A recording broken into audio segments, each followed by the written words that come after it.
Building doctor leak shield ಒಂದು water proofing agent ಆಗಿದ್ದು, ಇದನ್ನು ಛಾವಣಿಗಳಲ್ಲಿ ಮತ್ತು ಸಿಮೆಂಟ್ ಪ್ಲಾಟ್ಫಾರ್ಮ್ಗಳಲ್ಲಿ ಟೈಲ್ಸ್ ಅನ್ನು ಹಾಕುವ ಮುಂಚೆ ಬಳಸಬಹುದು.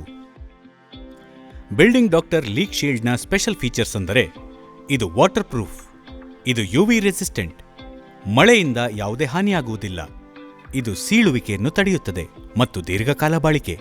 ಇದು ಬೂದು, ಬಿಳಿ ಮತ್ತು ಟೆರಾಕೋಟಾ ಬಣ್ಣಗಳಲ್ಲಿ ಲಭ್ಯವಿದೆ. ಇದನ್ನು ಛಾವಣಿಗಳ ಮೇಲೆ ಮತ್ತು ಟೈಲ್ಸ್ಗಳ ಮೇಲೆ ನೇರವಾಗಿ ಬಳಸಬಹುದು. ಈಗ ಈ ಪ್ರಾಡಕ್ಟ್ ಅನ್ನು ಬಳಸುವುದು ಹೇಗೆ ನೋಡೋಣ.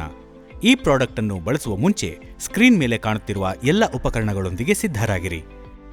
ಈ ಪ್ರಾಡಕ್ಟ್ ಅನ್ನು ಬಳಸುವ ಮುಂಚೆ ಸುರಕ್ಷತಾ ಉಪಕರಣಗಳನ್ನು ಬಳಸುವುದು ಕಡ್ಡಾಯ. ಯಾವುದಾದರೂ ಧೂಳು, ಸಿಮೆಂಟಿನ ಕಣಗಳು, ಪೇಂಟಿನ ಕಲೆಗಳು ಇದ್ದಲ್ಲಿ ಯಂತ್ರವನ್ನು ಬಳಸಿ ಅದನ್ನು ಶುದ್ಧಗೊಳಿಸಿಕೊಳ್ಳಬೇಕು. ಯಾವುದೇ ರೀತಿಯ ಕೊಳೆ ಇರಬಾರದು.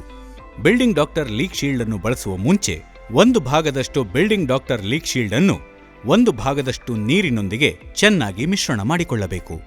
ನಂತರ ಶುದ್ಧವಾದ ಮತ್ತು ಒಣಗಿದ ಪ್ರದೇಶದ ಮೇಲೆ ಹಚ್ಚಬೇಕು.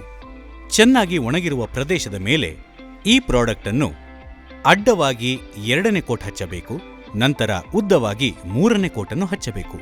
ವಿಶೇಷವಾಗಿ ಬಿಲ್ಡಿಂಗ್ ಡಾಕ್ಟರ್ ಆಕ್ವಾಸಿಲ್ ನ್ಯಾನೋ ಅನ್ನು ಬಳಸಿದ್ದರೆ 2 ಕೋಟ್ ಅಪ್ಲೈ ಮಾಡಿದರೆ ಸಾಕಾಗುತ್ತದೆ. ಈ ಕೋಟನ್ನು ಹಚ್ಚಿದ ನಂತರ ಬಟ್ಟೆ ತೊಳೆಯುವುದು ಅಥವಾ ಜೋರಾಗಿ ಚೇರ್ಗಳನ್ನು ಎಳೆಯುವ ಕೆಲಸ ಮಾಡಬಾರದು. ಇದರಿಂದ ಕೋಟಿಂಗ್ ಡ್ಯಾಮೇಜ್ ಆಗಬಹುದು. ಇದನ್ನು ಸರಿಯಾಗಿ ಮೇಂಟೈನ್ ಮಾಡಿದ್ದಲ್ಲಿ ಬಿಲ್ಡಿಂಗ್ ಡಾಕ್ಟರ್ ಲೀಕ್ ಶೀಲ್ಡ್ ಬಹಳ ಕಾಲ ಬಾಳಿಕೆ ಬರಬಹುದು. ಬಿಲ್ಡಿಂಗ್ ಡಾಕ್ಟರ್ ಲೀಕ್ ಶೀಲ್ಡ್ನ ಪಾಟ್ ಲೈಫ್ ತಾಪಮಾನ ಮತ್ತು ಇತರ ವಿಚಾರಗಳ ಮೇಲೆ ಅವಲಂಬಿತವಾಗಿರುತ್ತದೆ. ಈ ಪ್ರಾಡಕ್ಟ್ ಅನ್ನು ಬಳಸುವ ಮುಂಚೆ ಸ್ಕ್ರೀನ್ ಮೇಲೆ ಕಾಣುತ್ತಿರುವ ಎಲ್ಲ ವಿಚಾರಗಳನ್ನು ತಪ್ಪದೇ ಪಾಲಿಸಿ.